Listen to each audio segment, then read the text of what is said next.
ഈ RDXൽ ആ മറ്റേ മാസ്റ്റർ സ്റ്റെപ്പ് ഉണ്ടല്ലോ, എത്ര ദിവസം എടുത്ത് നിങ്ങൾ പഠിക്കാനൊക്കെ? ശരിക്കും പറഞ്ഞാൽ മാസ്റ്റർ പീസ് അല്ല, RDXലെ ഹുക്ക് സ്റ്റെപ്പ് ഞാൻ സിനിമയിൽ ഞാൻ ഹുക്ക് സ്റ്റെപ്പ് ചെയ്തിട്ടില്ല. പക്ഷെ ഹുക്ക് സ്റ്റെപ്പ് ഞാൻ സിനിമയിൽ ചെയ്തിട്ടില്ല. ഷെയ്നാ ചെയ്യുന്നത് ഹുക്ക് സ്റ്റെപ്പ്, ഷെയ്ൻ മാത്രമാണ് ചെയ്യുന്നത്. പക്ഷെ റിഹേഴ്സൽസ് എനിക്കും ഉണ്ടായിരുന്നു. ശരിക്കും ഞാൻ ചെയ്യേണ്ടതായിരുന്നു. പക്ഷെ എന്താന്ന് വെച്ചാൽ ഞങ്ങൾ സ്പോട്ടിൽ പോയി നിന്ന് അല്ലല്ല, എന്റെ കോസ്റ്റ്യൂം കണ്ടപ്പോ സാൻഡി മാസ്റ്റർ പറഞ്ഞു ഈ കോസ്റ്റ്യൂമും ഈ ഔട്ട്ഫിറ്റും തമ്മിൽ ഒരു ചർച്ചയില്ല, അതുകൊണ്ട് മഹിമ ചെയ്യേണ്ടെന്ന്. എനിക്ക് ഭയങ്കര വിഷമായി. ഞാൻ 2 ദിവസം റിഹേഴ്സൽ ചെയ്തല്ല. ഷെയ്ൻ കളിക്കുന്ന എല്ലാ സ്റ്റെപ്സും ഞാൻ റിഹേഴ്സൽ ചെയ്തതാണ് പടത്തിന് വേണ്ടിയിട്ട്.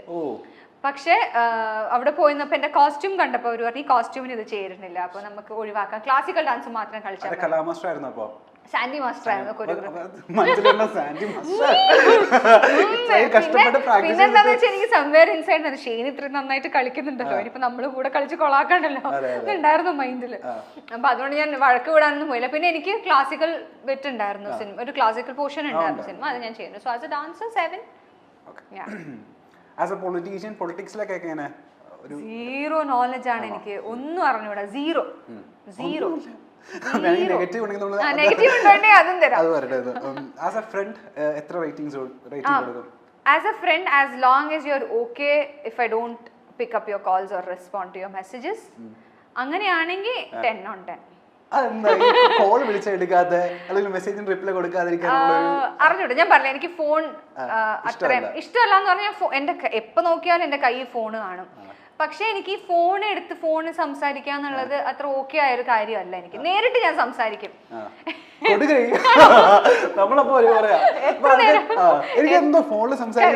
അല്ലേ, അങ്ങനെയുള്ള ആൾക്കാരുണ്ടാവും. നേരിട്ട് കണ്ട എത്ര നേരം വേണമെങ്കിൽ സംസാരിക്കാം. പക്ഷെ അച്ഛനെന്തെങ്കിലും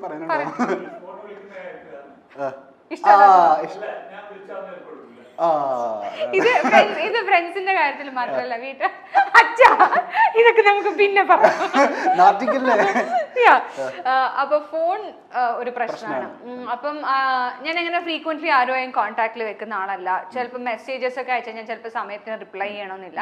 അതേപോലെ ഞാൻ വിളിച്ചിട്ട് അവര് ഫോൺ എടുത്തില്ലെങ്കിലും I'm okay with it. അതിലെനിക്ക് ഹേർട്ട് ആവോ ഫീൽ ആവോ ദേഷ്യം വരുമൊന്നുമില്ല. കാരണം ഞാൻ അങ്ങനെയാണല്ലോ. ഞാൻ മെസ്സേജ് അയച്ചു അമ്മയ്ക്കൊക്കെ ചില സമയത്ത് അമ്മ പറയും ഇന്നലെ നീ വിളിച്ചിട്ട് അവൾ എടുത്തില്ലല്ലോ ഫോൺ, നീ വിളിച്ചിട്ട് അവൻ ഫോൺ എടുത്തില്ലോ എന്ന് പറയുമ്പോൾ ഞാൻ എടുത്തു പറയും അവൻ വിളിച്ചാലും അവൾ വിളിച്ചാലും ഞാനും ഫോൺ എടുക്കാറില്ലല്ലോ. So it's okay. ആ കണ്ടീഷൻ നിങ്ങൾക്ക് ഓക്കെ ആണെങ്കിൽ ഞാൻ ചിലപ്പോൾ വിളിച്ചാൽ ഫോൺ എടുത്തു എന്ന് വരില്ല, ചിലപ്പോൾ ഞാൻ മെസ്സേജിന് റിപ്ലൈ ചെയ്തു എന്ന് വരില്ല. അപ്പൊ അത് നിങ്ങൾക്ക് ഓക്കെ ആണെങ്കിൽ ബാക്കി എല്ലാ കാര്യത്തിലും I am very good. As an interviewer or an anchor എത്രമാത്രം ശോഭിക്കും? How do you rate yourself? I think കുറച്ചൊരു മിനുക്ക് പണിയൊക്കെ ആവശ്യമുണ്ടെന്ന് എനിക്ക് തോന്നുന്നു. പക്ഷേ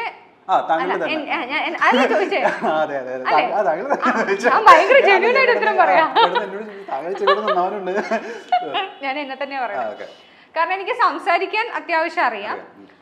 പക്ഷേ ഇതെനിക്ക് പരിചയമില്ലാത്ത പ്രൊഫഷനാണല്ലോ. ഞാൻ ആങ്കറിംഗ് ഒന്നും ചെയ്തിട്ടില്ല, പരിചയമില്ലാത്ത പ്രൊഫഷനാണ്.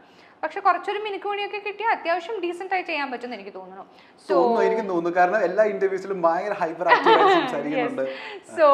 സോ പിന്നെ എനിക്ക് ഐ എം കുറച്ച് കോൺഫിഡന്റ് ആയ പേഴ്സണാണ് ഞാൻ. അങ്ങനെ ഒരു അണ്ടർ കോൺഫിഡന്റ് ആയത് അത്ര ഷൈ ആയിരുന്നു. സിനിമയിൽ വരുന്നത് വരെ ഞാൻ ഭയങ്കര ഷൈ ആയിരുന്ന പേഴ്സൺ ആയിരുന്നു, ഒട്ടും കോൺഫിഡൻസ് ഇല്ലാത്ത പേഴ്സൺ ആയിരുന്നു. അതൊക്കെ സിനിമ എനിക്ക് തന്ന നല്ല കാര്യങ്ങളാണ്. I became more confident. നാണമൊക്കെ മാറിപ്പോയി. പണ്ട് ഭയങ്കര ചമ്മലായിരുന്നു എനിക്ക്, ആൾക്കാരോട് സംസാരിക്കാനൊക്കെ ഭയങ്കര ചമ്മല, അതൊക്കെ പോയി.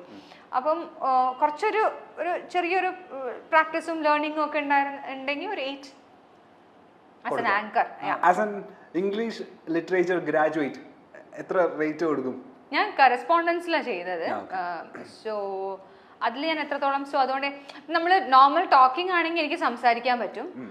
പക്ഷെ ഒരു എന്താ പറയുക, ഒരു ഡിഗ്രി എന്നുള്ള രീതിയിൽ നോക്കുമ്പോൾ അല്ലെങ്കിൽ ഒരു പ്രൊഫഷണൽ സൈഡിൽ നോക്കുമ്പോൾ ഞാൻ എത്ര ഗുഡാണെന്ന് എനിക്ക് അറിയില്ല. സോ ഒരു 6 മതി. ഇനി അമ്മയുടെ പാത പിന്തുടരാൻ എപ്പോഴെങ്കിലും ആഗ്രഹിച്ചിരുന്നു? അതായത് ടീച്ചർ ആവാൻ ഉള്ള ആഗ്രഹം ഇല്ലായിരുന്നു ശരിക്കും പറഞ്ഞാൽ. ഇല്ലായിരുന്നു ശരിക്കും, ടീച്ചർ ആവണം എന്നുള്ളൊരു ഐഡിയ ഇല്ലായിരുന്നു എനിക്ക്. ഞാൻ സ്കൂളിൽ പഠിക്കുന്ന സമയത്ത് ബയോമെഡിക്കൽ എഞ്ചിനീയർ അല്ലെങ്കിൽ ഒരു ഡോക്ടർ, ഇത് രണ്ടും മാത്രമായിരുന്നു എൻ്റെ ഓപ്ഷൻസിൽ ഉണ്ടായിരുന്നത്. പിന്നെ സിനിമ വാസ് ദേർ, അത് പണ്ട് തൊട്ടേ ഉണ്ടായിരുന്നു സിനിമ എന്നുള്ളത്. പക്ഷെ ടീച്ചിങ് പ്രൊഫഷനിലോട്ട് ഞാൻ പോകുമെന്ന് ഞാൻ ഒരിക്കലും വിചാരിച്ചില്ല. പിന്നെന്താന്ന് വെച്ചാൽ ബയോളജി എടുക്കുമ്പോൾ നമ്മൾ മെയിൻ എടുക്കുമ്പം പ്രാക്ടിക്കൽസ് ഉണ്ടാവുമല്ലോ, അപ്പോൾ അത് അറ്റൻഡ് ചെയ്യണമല്ലോ. അപ്പോൾ സിനിമ ചെയ്യുന്ന സമയത്ത് അത് പാരലലി ചെയ്യാന്നുള്ളത് പോസിബിൾ ആയ കാര്യമായിരുന്നില്ല. അങ്ങനെയാണ് ഞാൻ ഇതിലോട്ട് മാറിയത്. പിന്നെ ഇത് എന്താന്ന് വെച്ചാൽ എനിക്ക് കുറച്ചുകൂടി ഈസി, അമ്മ വീട്ടിലുള്ളത് കൊണ്ടായാലും ഹെൽപ്പ് ചെയ്യുമ്പോൾ ഞാൻ ഇപ്പോൾ ഷൂട്ടിന് പോവുകയാണെങ്കിലും കാര്യങ്ങളോ ഒക്കെ ആണെങ്കിൽ അമ്മയ്ക്ക് ഹെൽപ്പ് ചെയ്യാൻ പറ്റും എന്നെ. എക്സാംസിനായാലും അമ്മയ്ക്ക് പ്രിപ്പയർ ചെയ്ത് തരാൻ പറ്റുമെന്നുള്ള ഒരു കോൺഫിഡൻസിലാണ് അത് ഈ സൈഡിലോട്ട് ഇങ്ങോട്ട് പോയത്. പറഞ്ഞിട്ടുണ്ട്. കാരണം സ്കൂൾ പഠിക്കുന്ന സമയത്ത് ഞാൻ എൻ്റെ ഫ്രണ്ട്സിനൊക്കെ ക്ലാസ് എടുത്ത് കൊടുക്കുമായിരുന്നു. ജയിക്കുമായിരുന്നു.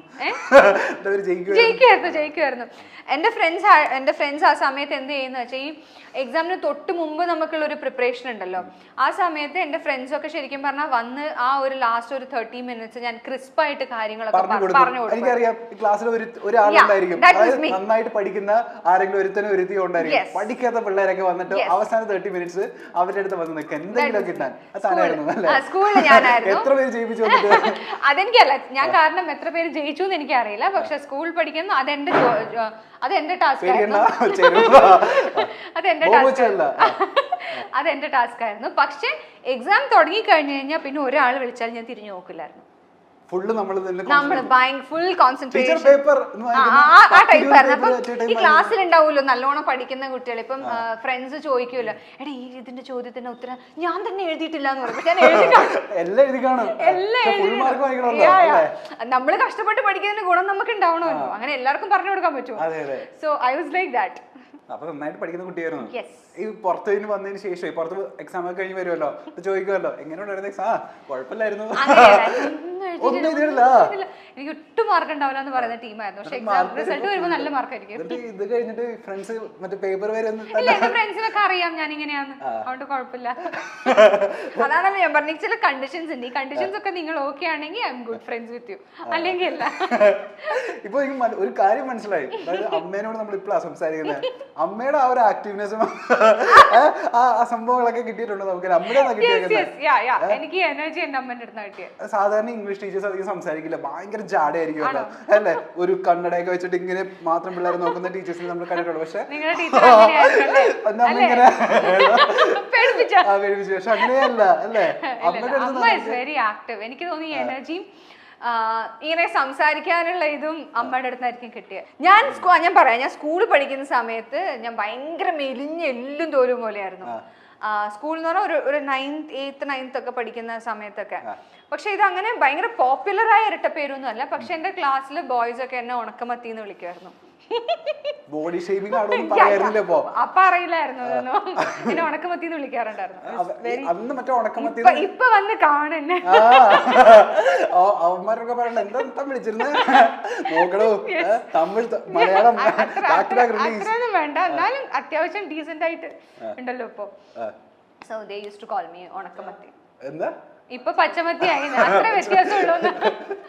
നമ്മളെ ഇന്റർവ്യൂ വൈൻഡ് അപ്പ് ചെയ്യുന്നതിന് മുന്നേ എനിക്ക് ഒരാഗ്രഹമുണ്ട്. എന്റെ വായിന്ന് നല്ല ചീത്ത കേട്ടിട്ട് ഇന്റർവ്യൂ വൈൻഡ് അപ്പ് ചെയ്യാം. അത് താങ്കളുടെ ആ പയ്യന്നൂർ ഭാഷയില് കാസർഗോഡ് ഭാഷയിൽ മതി, കാസർഗോഡ് ഭാഷയിൽ നല്ല ചീത്ത കണ്ട് വിളിച്ചിട്ട് ഇന്റർവ്യൂ. സത്യം പറയട്ടെ, തെറി വിളിക്കാന്ന് എനിക്ക് അറിഞ്ഞൂടാ. തെറി വിളിക്കണ്ട, ചീത്ത വിളിച്ചാൽ മതി. എല്ലാ ഇന്റർവ്യൂസിലും കാസർഗോഡ് ഭാഷയിൽ സംസാരിക്കാൻ നമ്മൾ കേട്ടിട്ടുണ്ട്. കാസർഗോഡ് ഭാഷയിൽ സംസാരിക്കണ്ട, ചീത്ത വിളിച്ചാൽ മതി. ചീത്ത വിളിക്കുന്നത് നമ്മൾ ഇതുവരെ കണ്ടിട്ടില്ല. ഞാൻ എങ്ങനെയാ വിളിക്കുന്നത്? മുഖം പൊട്ടുന്ന ചീത്ത ആയിക്കോട്ടെ, കരഞ്ഞിട്ട് അറിയണോ? ഞാൻ പേടിപ്പിച്ചാൽ മതി, ഞാൻ ചീത്ത പറഞ്ഞാൽ മതി. അങ്ങോട്ട് ചീത്ത വിളിക്കണം അല്ലേ? യാഗോസ്മയത്തി എന്തോ ഒരു വന്നില്ലേ, നീ കരിക്കര ആയിക്കൊണ്ടിരിക്കുന്നത് എന്ത്? നമ്മൾ ഓരോ കേട്ടിട്ട് ഞാൻ എന്തിനു കരിക്കര ആക്കുന്നത് നീ? അപ്പൊ ഞാൻ വന്നിട്ട് ഞാനില്ല ചോപ്പ് ഡ്രസ് ഇട്ടിട്ട് വന്നത് നീ കണ്ടിട്ടേ, നീ എന്തിനു ചോപ്പ് ഇട്ടിട്ട് വന്നിനെ? അപ്പൊ എന്നോട് ചെല്ലണ്ടേ, നീ ചോപ്പ് ഇടുന്നെങ്കിൽ ഞാൻ മാറ്റിട്ട് വരുന്നില്ലേ? എന്ത് ചോപ്പിട്ട് മാച്ച് ആക്കാൻ എന്ത് നിന്റെ നീ നിരീച്ചത്? ചുരുക്കം ചിത്രങ്ങളിലൂടെ എത്തി മലയാളി മനസ്സിൽ കയറിക്കൂടിയ താരമാണ് മഹിമ നമ്പ്യാർ. RDXന് ശേഷം താരത്തിന്റെ ആരാധകരുടെ എണ്ണം വർദ്ധിച്ചു. താരത്തിന്റെ കാസർഗോഡ് ഭാഷ കേൾക്കാനും ആരാധകർക്ക് വലിയ ഇഷ്ടമാണ്. ഉണ്ണിമുകുന്ദന്റെ ജയ് ഗണേഷ് ആണ് നടിയുടേതായി പിന്നീട് ഏറ്റവും ഒടുവിൽ പുറത്തിറങ്ങിയ ചിത്രം. തന്റെ പേരിനൊപ്പം നമ്പ്യാർ വന്നതിനെ പറ്റി മഹിമ പലപ്പോഴും തുറന്നു പറഞ്ഞിട്ടുണ്ട്. അമ്മ ടീച്ചറായിരുന്നു, അച്ഛൻ മറ്റൊരു പ്രൊഫഷനും. അതുകൊണ്ട് തന്നെ തനിക്ക് ടീച്ചറാകാൻ വലിയ താല്പര്യമില്ലായിരുന്നു, ഡോക്ടർ ആകാനായിരുന്നു തനിക്ക് താല്പര്യം, അല്ലെങ്കിൽ എഞ്ചിനീയർ ആകാൻ. ഗോപിക എന്നായിരുന്നു തന്റെ പേരെന്ന് മുൻപ് പല അവസരങ്ങളിലും നടി തുറന്നു പറഞ്ഞിരുന്നു. എന്നാൽ ഇത് ആദ്യമായിട്ടാണ് താൻ എങ്ങനെ മഹിമ നമ്പ്യാർ ആയി എന്നതിനെ പറ്റി താരം വെളിപ്പെടുത്തിയത്. ഇപ്പോഴും റെക്കോർഡിക്കലി തന്റെ പേര് ഗോപിക PC എന്ന് തന്നെയാണ്. പാലക്കാട്ട് ചിറകര വീട്ടിൽ ഗോപിക. വലിയ പേരാണ്. തന്റെ അടുത്ത് ഉണ്ണിയും പറഞ്ഞു ഭയങ്കര വെയിറ്റുള്ള പേരാണ് മഹിമ നമ്പ്യാർ എന്ന്. കാര്യസ്ഥനായിരുന്നു തന്റെ ആദ്യ പടം. അതിൽ ഗോപിക തന്നെയാണ്. ദിലീപേട്ടന്റെ അനുജത്തിയായിട്ടായിരുന്നു ചിത്രത്തിൽ അഭിനയിച്ചത്. അതിനുശേഷം തമിഴിൽ പ്രഭു സോളമൻ സാറിന്റെ സിനിമയാണ് ചെയ്തത്. ഗോപിക എന്ന പേരിൽ നടിയുണ്ടല്ലോ. ആ സമയത്ത് ഗോപിക ചേച്ചി സജീവമായി വർക്ക് ചെയ്യുകയായിരുന്നു. അതിനാൽ പേര് മാറ്റുകയായിരുന്നു.